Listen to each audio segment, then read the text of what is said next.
All right, boys and girls, we got some special deliveries today. Now, this is something that we were really excited to show you guys. I haven't even really seen these things yet. I have a passion for this style wheel design here. Ooh, man. A lot of lip. Yeah, it is. All right. Well, dude, that looks a hell of a lot wider. Oh man, And lighter. didn't throw it upstairs. Oh man, look at that. And to match those wheels right now, so we've got our 28 by 11.5 by 15 to complete our 15-inch brake conversion. So these wheels and tires are pretty light, but we decided not to go with a 29, given the fact that we're trying to go with this particular bias ply. They didn't offer it in a that much taller without having to go to a kind of undesirable wheel or undesirable tire size that we really couldn't make work. So, dude, those are, look at the machine work. those are gorgeous, man. Oh yeah, dude, that's nice. That's quality stuff right there. Oh, So we are all Throw down. so we got so many other things going on here. We got this thing getting a motor, we got this thing getting a supercharger and some headers, and we got to be able to get our tranny back in there. Don't And know which way's furthermore, you can't swing a dead cat around here without hitting a Texas Speed 427. So we got a bunch of other engines that are getting installed on stuff left and right. I gotta wait my turn in order to get stuff done here. Jeez. Now we got to get these things mounted up in order to really see if this is actually going to work. Now we did our best guess to try and see if that these are going to work with our offset. Now, furthermore, so we raised Uncle Sam up, assuming we were going to be able to put a 29 on there. Now, ideally, I think with what we've done, we've kind of altered the weight a little bit of it with that rake. So we're going to try and maybe lower it back down and make these work, but let's get it up in the air in a little bit here and check out where that's going to put us. Okay, so what I meant by the weight is the fact that if we raised up the rear, we are now tipping the front more, so that does alter the weight transfer a bit. All right, so those first wheels, that was a total mistake on my part. A little miscommunication on backspacing, and I got a little education there as well. So we got wheeled V2. So we got a couple of other things too, of which I'm really looking forward to, but these guys are supposed to do it. I like it. Shiny. Inexpensive from JMS Chip. Hell yeah. Let's test fit those guys. Test those fit. Test those fit. So we gotta see if we're gonna be doing some grinding on the caliper and whatnot, but I'm hoping she's gonna be okay. What we got? I think it's hitting the spindle up, or no, the upper control. On the lower control arm. All right, we're hitting on the top of the spindle where the brake line is. All right, so we got our work cut out for us with that, and we'll get back to you on that in a moment.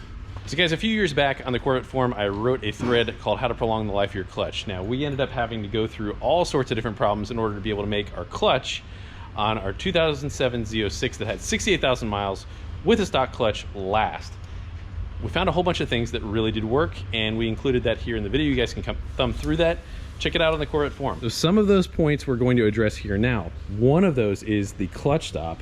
So we just have something very, very simple, nut, bolt, some washers.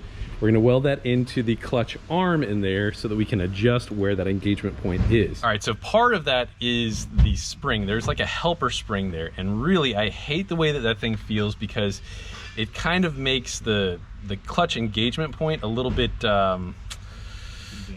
yeah, it's really like a vague feeling. So we're gonna take that off. And if we look down in here, this is that helper spring. And so if you notice the way that this feels, it's kind of softer at first, and then you have an engagement point. What that does though is it makes it much more of a linear feel. So we're gonna remove the spring. It should be able to give us a better feel for the engagement. And what we're also going to do with the clutch stop, we should weld that in right here. Our contact point should be right there.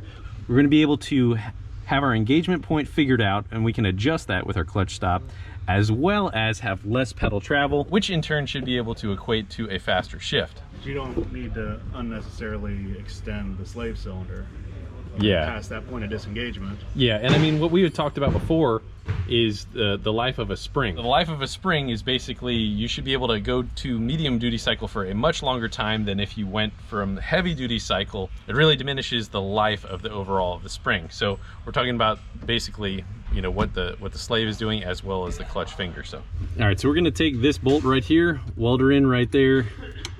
We're gonna flip where those nut and bolt are and be able to have an adjustable point that's going to hit the firewall right there. All right, so this is my son welding this thing up. He's going to take care of it. Did a pretty good job right there.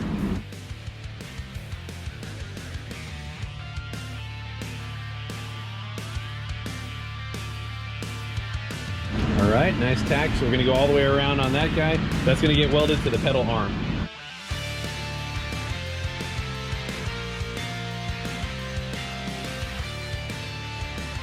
All right, so with this new set of wheels that we have here, we decided that it would be a good idea to try and relieve this because we're hitting right under lower control arm. So Laz is going to cut out, well, a good portion here. We had seen some stuff online and the conversion of what we initially wanted to run. So what is it? It had a little radius kind of right in that area right there. Yep. All right, so I got something that we're gonna weld up a little bit. Old James over there. Thanks, buddy. Old Jack thing. Gave us some pipe, we're gonna weld it up. So we're gonna cut it in half and be able to kind of radius a little relief such that we shouldn't be hitting anywhere with our 15-inch conversion. So those wheels right there and tire, as we can see, the height is extremely similar. That should have been measured out to 26.7 on our old setup, which is a C506s. These are a 28. They will grow more because of the sidewall. And it kind of looks as though we have a little bit less of an overall contact patch, but it is certainly a much softer and gummier surface with, I think with that sidewall, we'll be able to take a lot more abuse and be able to get a much more aggressive launch. Not to mention that they are much lighter. Unfortunately, we can't find our scale right now, but I'm gonna guess probably about 12 pounds lighter or so.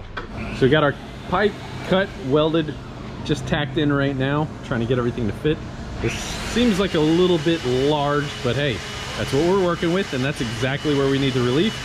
We could have stretched it a little bit farther, but not really, because we have this guy down in there, so honestly, it fits pretty good. It fits really, really good.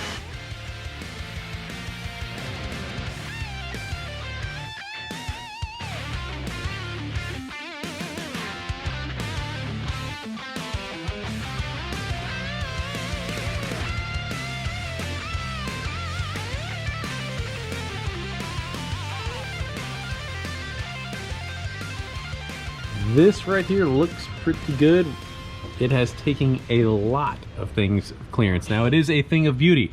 We are clear down there, up there, and finally up on our caliper. Now, this spot right here has rubbed quite a few times, and as we have now loaded it and put it on the ground, everything seems fine there. We have taken a lot of things out, but it's gonna be safe, I promise. Welcome back to the channel, guys. We are going ham on Uncle Sam today. Ooh, I like We that. got a lot of stuff that is happening, a lot of stuff changing. Look at those big old fat meaty tires. That's the first thing right there that I really wanted to cover. We're so happy to get these on there. It's really going to change everything about Uncle Sam, the way it looks, the way we're hooking, and hopefully we'll be able to get this thing to really get a good 60 foot and thus a better ET. So on our 15-inch conversion, we had a whole bunch of other fitment issues that we thought we were going to be able to get just right, but we had to change a whole bunch of other things with that. We'll fill you in a little bit more on that a bit later. However, George, you got your wish. Ah, yes. Finally. George has been saying all along, you want to be part of the Cool Kids Club, you got to delete the AC. So this is really the first car I've ever had where I've decided, okay, it's fine. We'll delete the AC. We'll go for it. We're going all out here. So right now we're pulling some parts off of that. We had an alternator bite the dust when we were at the track last time, so it's actually extremely hard to find an alternator for, well, the 2012 Caprice. Right now, the alternator is out. We're getting a new one in, and since we've had all of that motor mount rocking, we contacted UPR and they hooked us up with a chain limiter. Laz welded that in the other day. A small little problem when we did that though. MIG welding that, some of the slag went down and put a hole in our methanol line, so we had to fix that. That's repaired now, and what next? Just taking out all the other AC components. Is that what we're doing right now? Yeah, waiting on the alternator to get here. Got nothing else going on besides, you know, everything. Actually, I think the cooling is going to be a lot better. We're going to have a little bit less weight up in the nose.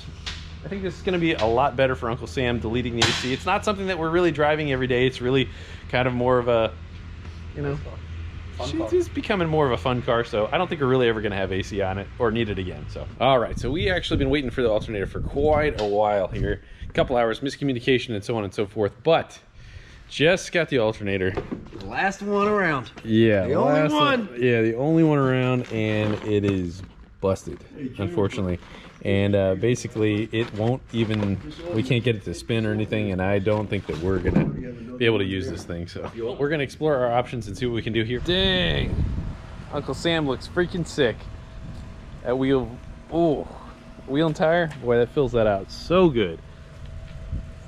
So So you mean to tell me that you fixed this with a 2016 Silverado alternator? Sure. Holy crap, amazing. That's actually an 18 alternator. Oh, okay. The 2018 Silverado. Man, dude, let's go for rip. Can't wait to try these tires out. Oh my gosh.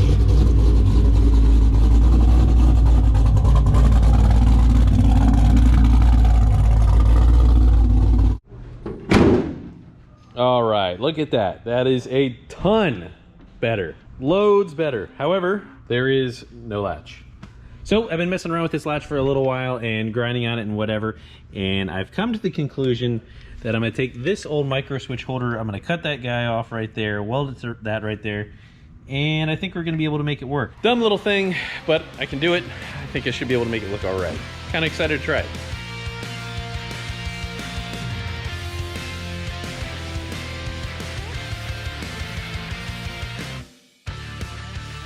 Well, that thing looks like that worked out pretty good, but this is the real moment of truth.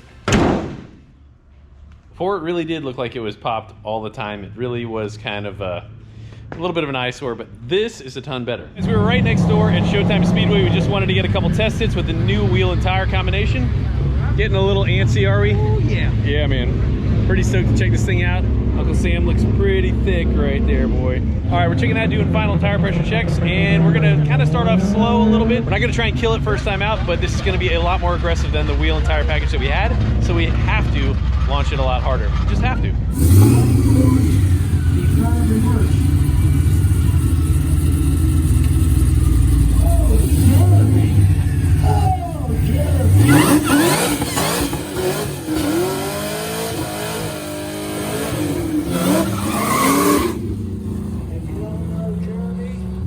Got a lot of stuff to stay on top of here, guys. I'm gonna play around my launch and this clutch engagement. We'll see how this goes here.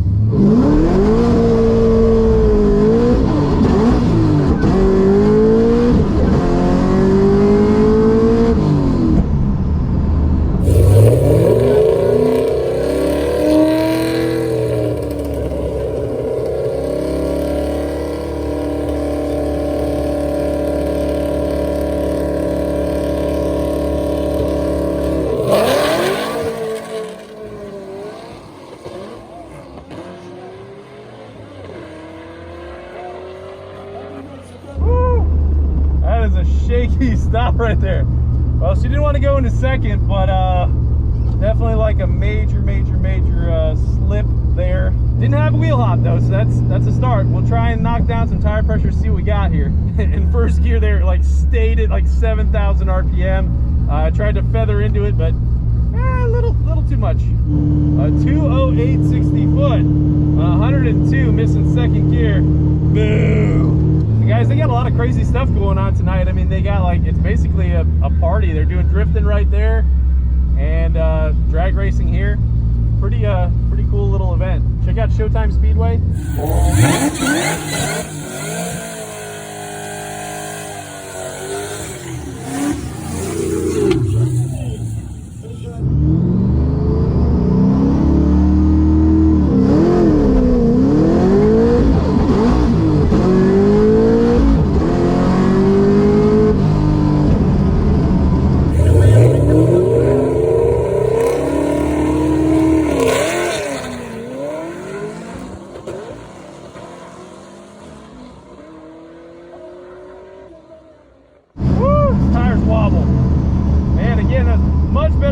There's nothing home in second. Might need to adjust my clutch stop a little bit. Man. Thank you, Monster, for staying together. Those are some wildly wobbly tires. Oh man, power steering is so heavy too. Oh man, I think my supercharger belt's coming apart. Yeah, I lost my belt. It's starting to overheat. Hey, I'm gonna coast. Hold on, be right back. 241 degrees on the coolant temp. All right, Sam. Let's see what we got here. I hear the belt whipping around. It freaking sounds terrible. And pretty obvious we lost it because, yeah, there's our water pump. Oh man, so it's our supercharger belt's still okay, but our other drive belt is not. Oh man, it beat up our throttle body and everything too. All right guys, looking at the data log here, we've got a mess of problems right there. That was a launch at 40 600 RPM, and it looks like it flared a little bit there, kind of spun and then hooked a little bit, and went to shift second right there, and there's nobody home. Got all sorts of ugly fuel trims. It's got a ton of stuff to clean up here. I think that this is, if I can get the thing to go in second gear, I think this is gonna go pretty good. However, we gotta find a belt. All right, well, old Millsy came to the rescue there. We're gonna drive this back to the shop, a couple blocks, grab a belt, see if we can find it. May take a no for an answer. I think we're gonna be able to have something that's gonna work. Heck yeah, man. All right, so we got all our stuff here. I'm gonna get all situated. So I checked another customer's vehicle that we had there, and it looks very, very, very close. So let's hope that this belt is gonna be the one that we need. The saga of Uncle Sam continues. Yep. All right, so guys, we went to the shop. We grabbed 6 different belts there, tried everything that we have, and nothing is going to work. So our measurement, even from factory, was not quite what it was supposed to be. We have a couple different pulleys there. We tried to do our best estimate to guess. Hey, just wasn't meant to be today. Wasn't for lack of trying. No. It certainly wasn't. So hey, man, thanks. I know you are going through some major allergy issues here. So George stuck it out. I think the kids are asleep in the back of the car right now. So hey, it's been a hell of a day. But hey, earlier today we didn't even think that we were going to be racing. We got an alternator. We went out. Hey, that's a win. That's a win. We got a 15-inch conversion. I can't get over that yet. Hell yeah, man. It looks so rad. Look at that chunk. So, oh, yeah, Aleem had to turn that on. Thanks, bud. Guys, thank you so much for watching. The trials and tribulations of Uncle Sam continue. The saga will go on. It was awesome to have our shakedown over at Showtime. We're going to get this 9-second pass here. Just you guys wait. Hang in there. God bless you all. We'll see you next time.